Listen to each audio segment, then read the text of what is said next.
Hi, everyone. Welcome to today's session. We're just going to give it a minute for everyone to drop into the call before we start. Quite a few people signed up for today, so we'll just give everyone a minute to dial in. Got a few people joining already. You still in the office there, Henry? Yeah, we've got like an open door policy. If you want to come in, you can. So I'm by Barbican. Ah, lovely. At the Yeah, moment. It's quite nice. I am still in my living room. Oh, really? 20 months later. That's a nightmare. I couldn't do that, I don't think. I don't know, like you get a bit lazy sometimes, then you don't want to leave the house during the day. Yeah, especially when it's like this. I think we'll Yeah. see lots of people working from home now, even more so. I Just think because so. I if it's cannot raining, I'm believe not how coming in. dark it is today already. Yeah, and it's 4 o'clock, isn't it? Blimey. It's so grey today. I don't think I saw the sun at all. Got quite a few people dropping in, which is great. Our last session of the day, but not the least. Wow. No, this is a really popular session last year, and it has been this year as well. Had quite a lot of interest.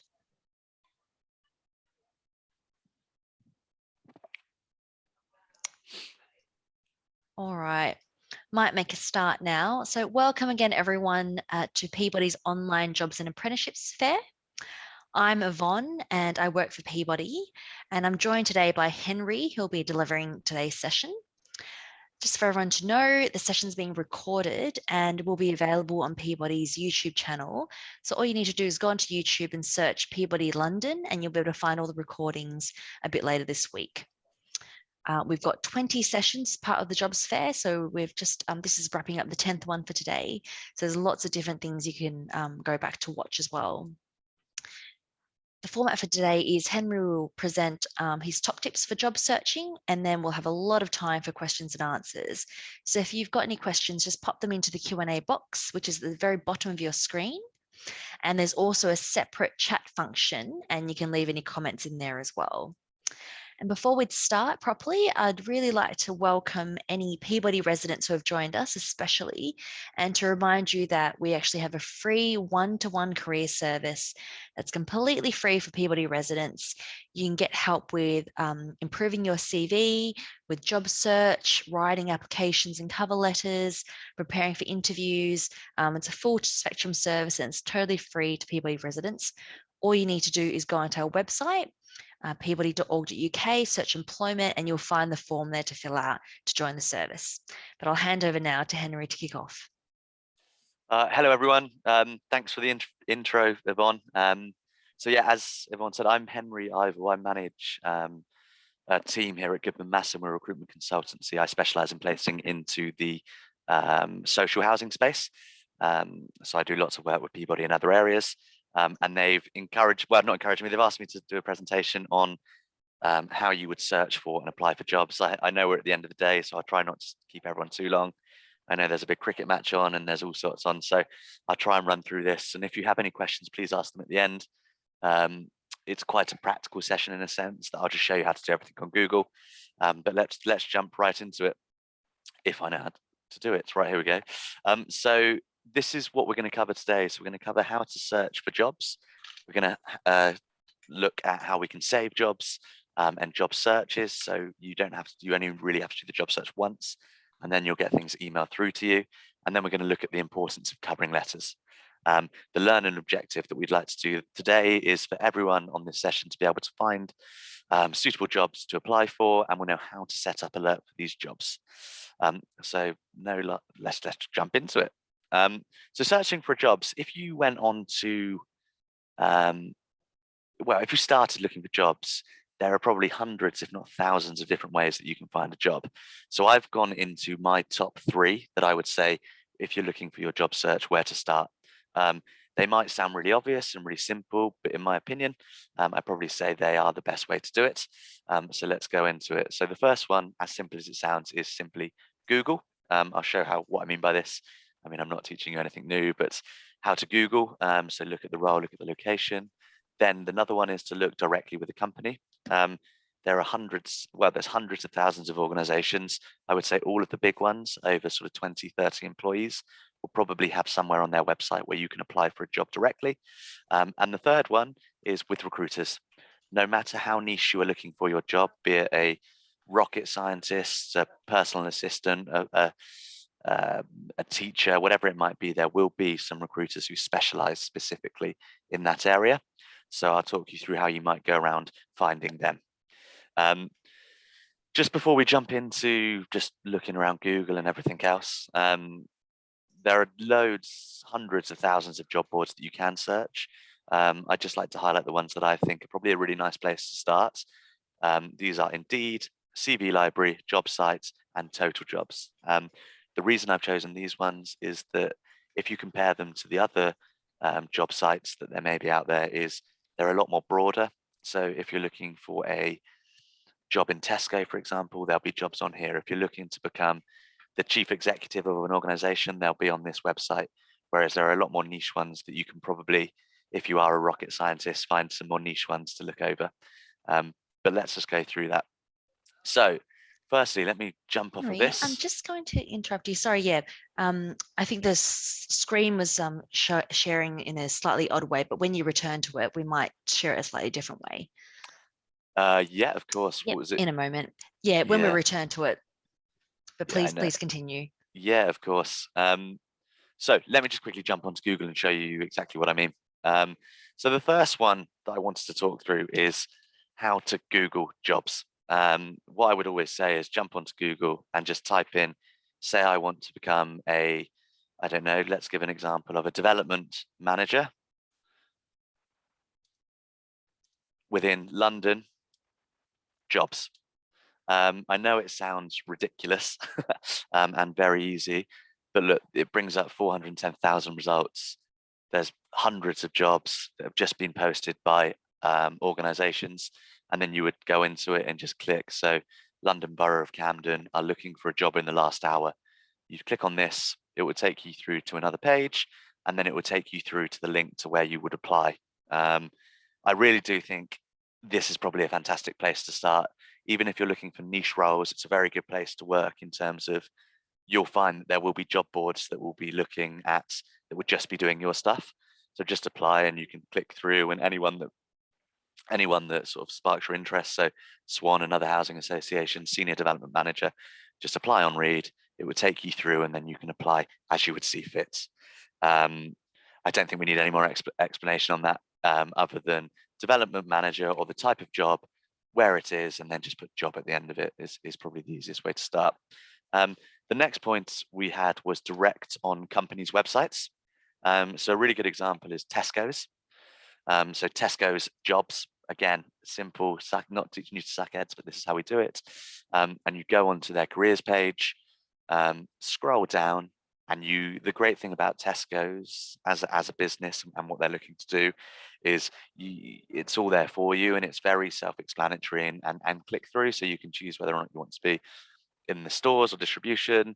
What do I want to do? I want to be a store colleague.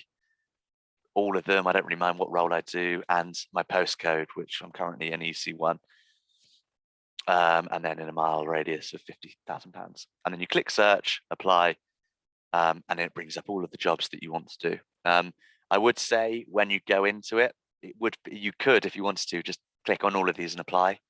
But I would always say, my number one tip, please just have a read of what the role is, because some may be perfect, some may be absolutely awful for you. And we want to make sure that you're getting in for the right jobs at the right time. We'll come on to this, and I'll show you a quick way to save job searches in seconds. Next, we have so job boards. So I won't talk you through all of them because all of the job boards are very different. Well, they're exactly the same, really, in terms of how you use them and functionality. But CV Library is one that I would like just to quickly show you how to search. So you click on it, accept cookies, whatever they mean. And again, you'd start again. So it might be shop assistant. I live in London, so London within 5 miles, and I would find jobs. And it brings up 64 jobs that were posted in the last 28 days for you to go through and look at. So very simple, very easy ways to sort of track down jobs and start working. The final way is recruiters. I know sometimes recruiters have bad reputations and people are a bit wary, but trust me, there are very, very good recruiters, Goodman Masson being one of them, of course. And again, as simple as it sounds, just literally type in what you want to do. I want to do finance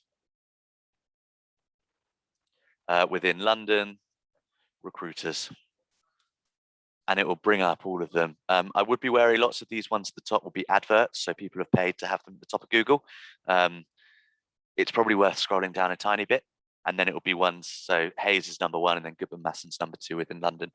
Robert Walters, all good organizations that you can click into, go in, find what you want to do, and there'll be a point of contact or an email address for you to reach out to.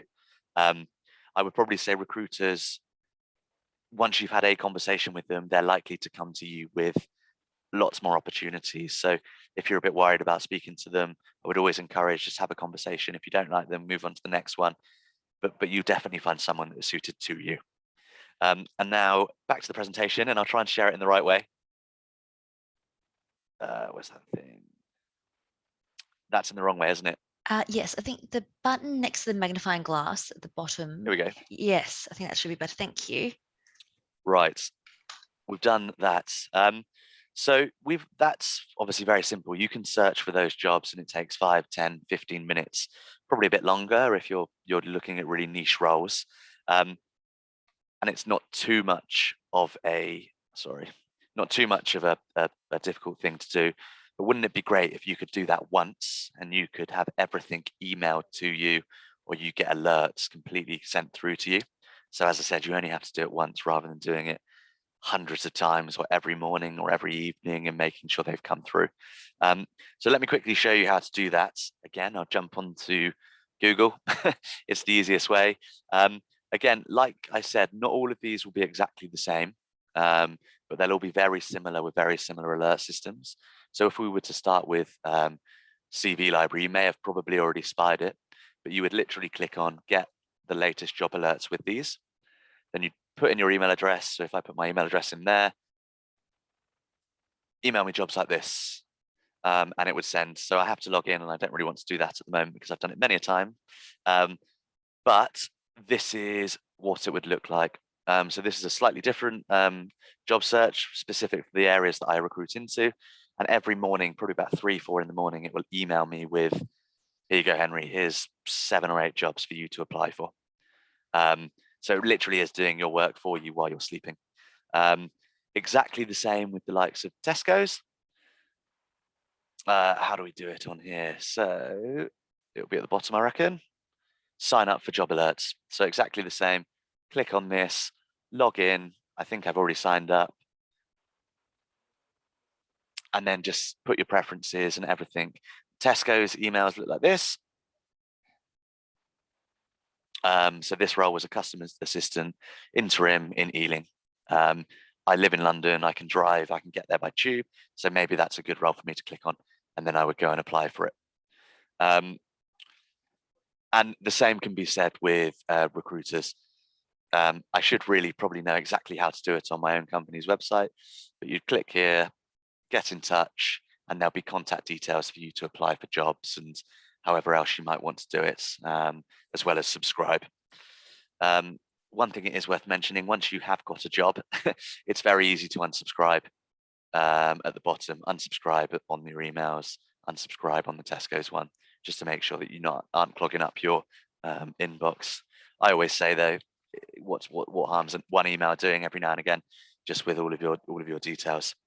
So quickly back to the slideshow, display settings, swap the presentation. So I think I would, just to summarize what we've gone through there, it is as simple as it sounds. Google, job sites, recruiters.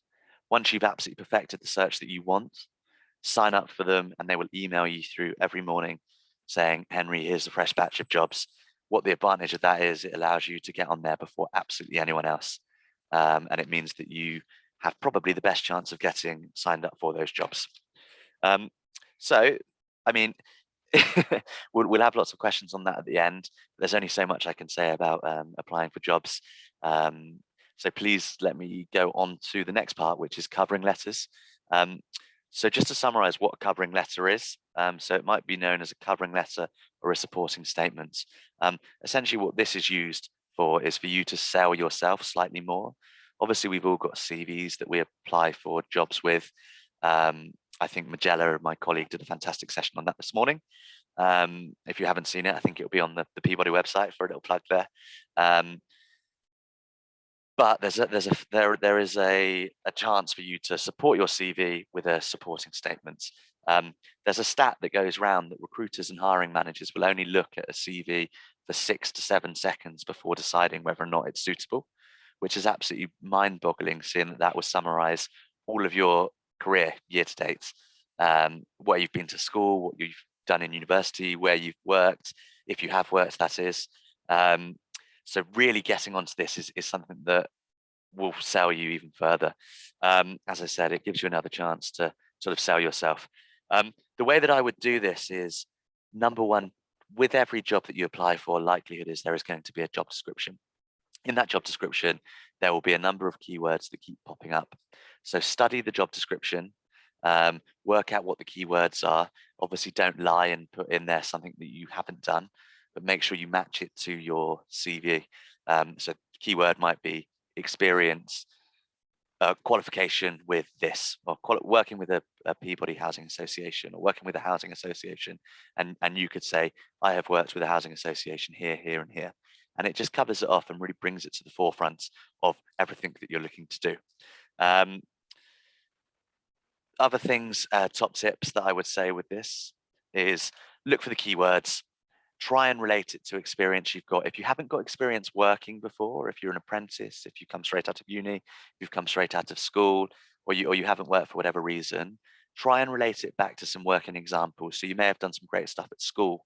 You may have done some great stuff volunteering. You may have done some great stuff with sports teams, etc. So bring it all the way back round and relate it. And make sure you proofread. Although it's a great chance for you to sell yourself, it's also a great chance for you to slip up. If you don't do your research, you don't proofread, you put lots of spelling mistakes in there, just make sure that you aren't falling over yourself. The format of a covering letter, very simple. It's written like a letter.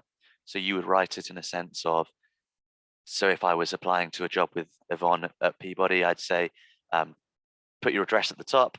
Dear Yvonne, I would like to draw your attention to some relevant experience that I've got with for the application of whatever role it is. And then you would just go through and match the keywords with your experience. As I said, if you can link it all the way back to relevant working examples, even if it's not working, but school or volunteering or sports teams, please do that, because it shows the willing. Also, when people are applying, if you're just going to put a job CV in, it doesn't really stand out above the crowd. So I would always say so 1 in 10 people might do a covering letter.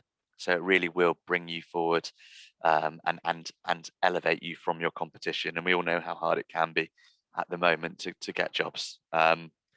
So just to summarize, keywords, buzzwords, look for them in the job description, match that to your CV, match that to your covering letter or supporting statement, relate this to previous experience or other areas that you might be able to draw on, and then proofread it. If you're not very good at proofreading, ask a friend.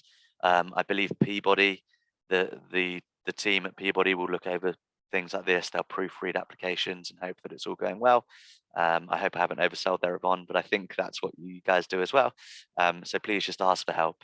If you are engaged with a recruitment consultancy as well, all good ones would proofread that for you and make sure that that is sorted if you are going for a job.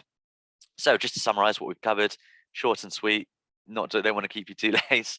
How to search for jobs. The key ones that we want to go through are Googling, looking on job boards, and then speaking to recruiters, and then the important how to save jobs, set up alerts. There's no point doing multiple. Well, it's almost the phrase work smart, not hard. If you can get someone to do it for you, why would you not do that? And it allows you to do other things, either pick up new skills, perfect your CV and everything else rather than having to search every time. And then the importance of covering letters and supporting statements to elevate yourself against the competition. So hopefully everyone will walk away from this, know how to apply for a job and set up alerts for those jobs. And And hopefully we can all get into, if you are looking for opportunities, hopefully we can get you into opportunities sooner rather than later.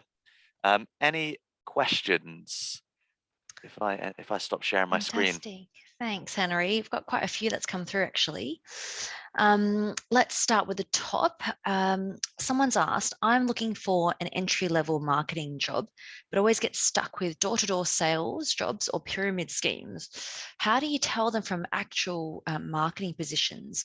Are there any useful portals? Yeah, so so marketing jobs in general, that's a very broad way to start. I'd probably have a look at what you want, sort of like look at 3 or 4 different either sectors or areas that you might want to go into. So it might be marketing within property, it might be marketing within schools, marketing within the NHS. I would probably go through areas like that and be slightly more specific with your search, because otherwise, you're right, you may get stuck with the door-to-door sales, which isn't marketing really. It's complete opposite, isn't it? It's just door knocking and sales. It's more like recruitment. But hopefully that will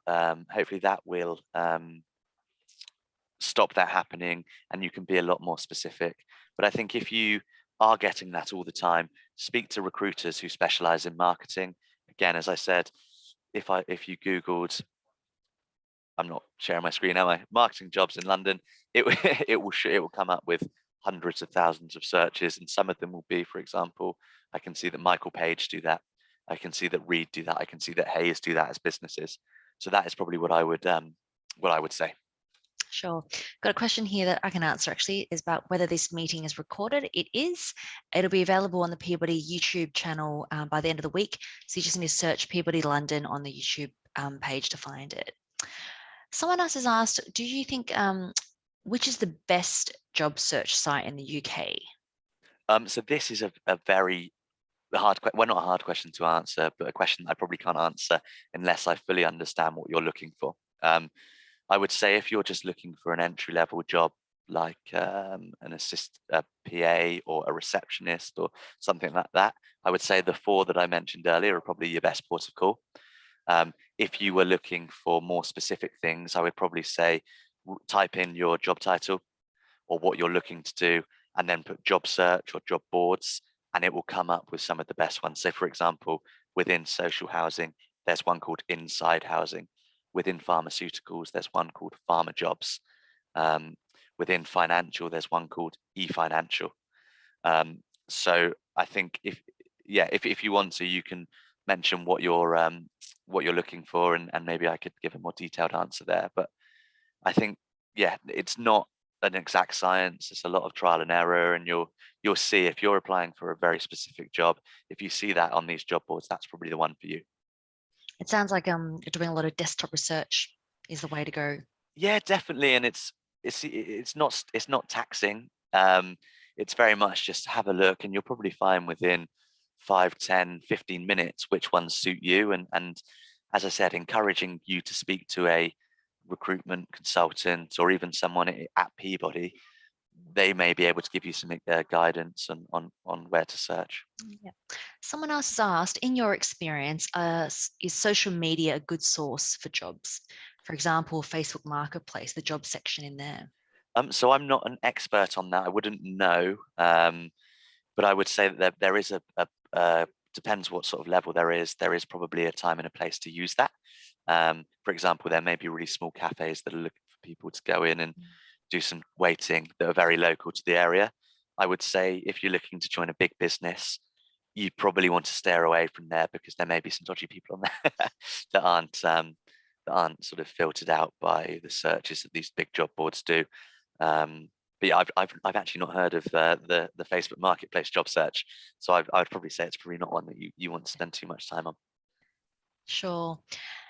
In terms of remote working, someone's asked which might be the best site to find remote working jobs. So again, there isn't any job sites that I'm aware of that just do remote working, and it will be very dependent on what your job is. So you can't be a remote lorry driver. I don't think technology allows that just yet. But there will be jobs like financial roles that can be done 100% remote. I think that what you would do is just go through the normal job sites, and then you'd have to just ask that question. Lots of them will say in the job advert when you study it, this role is 100% remote, or this role requires you to be on site 100% of the time.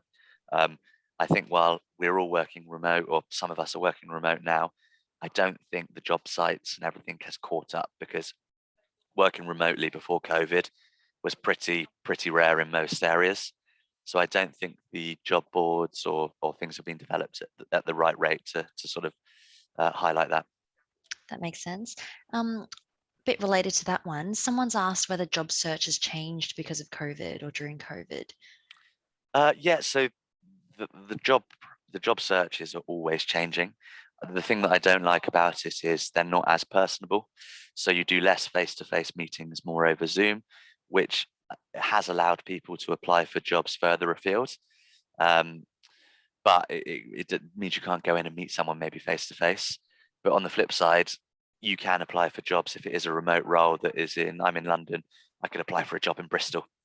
My cousin, she works in London, but has moved back in with her parents in Chichester, for example. So I think that's probably how I would say things have changed. With that, there probably is more competition than ever for jobs. So I think linking it back to covering letters, making sure you study the job advert, making sure you tailor your CV, it is gonna really help. I think you've just answered a question here. Someone's asked whether cover letters are important. Yeah, definitely. I think, well, I know, for example, as a recruiter, if I put a job advert out, I can sometimes have 50, 60, 70 applications. If people are just looking at it, and I go back to that original search, I mean, I'd obviously look at CVs for longer than 6 seconds, but lots of people will be looking at them for 6 seconds. And if you can summarize in 2, 3, 4 paragraphs exactly why you're perfect for the job, it's definitely going to make you stand out above your competition. I would even say, even if they don't ask for one, I would probably say it's worth to put even a paragraph or two together. And it just makes it a bit more personable, and it's not just here's my CV. I've sent this out to 100 people, and I'm hoping for one of them to land. Yeah, that makes sense. I don't know whether this question isn't it's a bit out of context. Someone's asked, would you recommend using Glassdoor or Trustpilot? I think that might. I don't know if you know what that means. Yeah, definitely. So we would always say have a look. If you're in doubt, have a look at Glassdoor. I would say though, some companies may tell their employees to fill out the Glassdoor reviews, so it may look higher than it is. But where I think it would be really good is if there's loads and loads of negative ones where people have left, it might give you an insight into the company culture, and it may give you an insight into whether or not that's a place you want to work. But it's hard because someone may have been asked to leave because they weren't performing and put a really inaccurate response on Glassdoor that maybe someone who's just really annoyed at that company when it might not be accurate. But yeah, I think the more research you can do, the better. My 2 cents on that is I feel like you're really motivated to write a voluntary review if you're feeling extremely satisfied or extremely dissatisfied. A lot of the people in between probably wouldn't bother writing a Glassdoor review. Yeah, or it's done by everyone who's still working there, all the managers, all the directors who are saying they're the best place to work, great managers, great directors, which isn't really accurate. No. So the job board sites that you've mentioned, someone's asked, are they good for administrative roles as well? Yeah, so I would say those 4 job boards are the ones that are the best for those administrative roles. Yeah, I would say they're absolutely brilliant places to Great. start. And if someone's asking, I'm looking for work in a creative industry, can I send my portfolio together with my cover letter? Yes, definitely. I would say don't send too much. There's nothing worse than when you receive a document in an email that is literally like 100 pages with every single project they've ever worked on. I think if you're going to do that, take snippets, be concise, and send it over. One of the ladies in my team, her partner, she is in media, and rather than sending out hundreds of pages of this media, she pulled together a really small 30-second video that was like, look, this is what I'm doing. Here's my CV, and it was almost like a video CV, which was, I thought, really good way to make yourself stand out above the rest.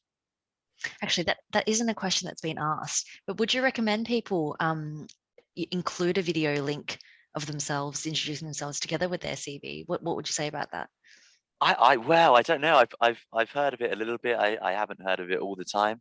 Um, but I would say if you're struggling to find jobs just by doing the same thing, don't they say there's some phrase that insanity is doing the same thing over and over again and expecting different results. So if you are struggling, I would say always try it.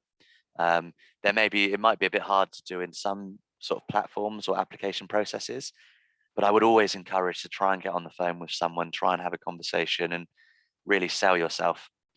Um, Sell yourself, because there'll be lots of people who've got exactly the same skill sets, but there's only one Henry, for example. And really get yourself above and beyond. I know another Henry, but sure. Yeah, I bet you don't know any No, Henry no. Ivors. I don't actually. Yeah, exactly. It's a great surname. We've got two questions that are basically the same, which someone's asked, what do you think are the three most effective job search strategies? And then someone else has asked, can you name the top three ways to improve your job search success? Yeah, so I think with the first one, the three most effective ways or most effective job search strategies, um, I don't think it's as simple as here are the three things that you can do. I would say that it is persistence is my first top tip. You will get a lot of rejections, and that isn't anything personal. I think it is literally just the market at the moment is very tough. So make sure you just keep going on to the next one. And I think it's that whole thing of don't do one application and just hope and put all your eggs in that basket. Really go into it and apply for sort of 5, 10, 15 jobs if they're out there for you. The next one that is the strategy. The next one I would do is do your research. Just make sure that you know what you're applying for. And it probably comes back to that question earlier where someone said they're looking for a marketing role, which is such a broad area. I'd probably say do your research and find out which areas you really want to go into. But they're probably my top two tips on the strategy is the persistence, um, do your research, and actually the third one, which probably goes on to the next question, is make sure you check the quality of stuff that you're handing in. If you're at school or if you're at university or if you're doing anything, you'll probably check what you're doing before you submit it. Sometimes people who are applying for jobs just think, actually, I've done that CV. So I've applied for a job with Tesco's. If I apply for a job with Waitrose, it'll be exactly the same. Where actually there might be some really small sentences that you can add in that will change your job search, and sort it out. What was that last question again? Because it's removed and I can't see it anymore. No, it was just your top three tips on improving job search success, which I think you've covered. Yeah. So yeah, tailor your approaches and also speak to recruitment agencies. I mean, I would only be used to people who are looking at a very small part within housing associations. So I might not be good for people on this call. But if you do Google and you speak to 2 or 3 of them, they will be able to give you very simple pointers. And actually, with that, I know there's some great people at Peabody that you can speak to who will help with everything as well. Okay, and this isn't in the questions, but how would you recommend people find suitable recruiters in the areas they're looking for? So like I said earlier, with the Google is the best way to do it. And also, if you know anyone that's got a job, so say you have an interview and you don't get selected, but you don't have a chance to, you don't get the job, but you have a chance to ask them, okay, thanks for the feedback. Which recruitment agencies would you recommend are good for this sort of role? Oh, So sure, it's that just makes sense. networking and asking. Yeah. Someone else has said that they feel a bit reluctant to sign on to recruitment agencies because they feel like the process isn't explained to them very well and they just want to be signed up. What's your advice on working with recruitment agencies? So that question, there are a lot of really bad recruitment agencies out there. So I would make sure that you find one that suits you. It's like when you go to the hairdressers, there's hundreds of hairdressers, and there's you'll go back to one that you go back to all the time. But I need a haircut really badly. But I would say you'll find one that is good and that will be very transparent throughout the process. I think a myth with recruitment agencies is that if I use a recruitment agency, I will get a less of a salary because they need to get paid for their work. That is completely inaccurate. So the way that recruitment agencies work is we will be engaged by a client, they will ask us to go and headhunt and find a particular skill set, and then we will get paid directly from the client. The candidate never pays us anything. If anything, we're encouraged to get you a higher salary because we normally work on a percentage of your salary. So if anything, we'll push for a higher salary. But yeah, it changes. There are really good ones. There are some really bad recruitment agencies. But as people say, you've got to kiss a lot of frogs to find the right one. Someone else has asked, how do we go about writing or adding in impactful sentences to tailor our CV? What are your thoughts? My thoughts on this are, if you are writing a sentence, what is the meaning of it? What is the purpose? Can you back it up? So if you said, for example, if I said I am a great team leader, I would try and back that up and say, I am a great team leader. For example, I used to captain my football team, or I used to captain my cricket team, or I've previously managed a team of 3, and just give the examples and be as much detail as possible, rather than just putting in, I'm a great team leader, I excel in this. That's probably not going to get anywhere. So make sure you back it up with a bit of context. No, that makes a lot of sense. Well, that's all for the questions for today, and we don't necessarily need to run to the end, or because we build it like that. But thank you so much for everything today, Henry. That was really useful and really, really insightful as well. Did you have anything else you wanted to add before we wrap up? No, I think just go back to that thing. Just, if you are really struggling, keep at it. You will find a job out there eventually. Yeah, and you'll find some great people. You'll speak to some great people, and you'll learn a lot. So yeah, just keep your head up. Great. That's a lovely note to end on. We'll share Henry's presentation on the Peabody website. And as I mentioned earlier, recording of this session will be on our YouTube channel. And also we'll be emailing everyone with these links as well. But thanks for joining today. And thank you, Henry, for your session. Brilliant. Thank you very much. Cheers now. That's all right. Bye-bye. Bye.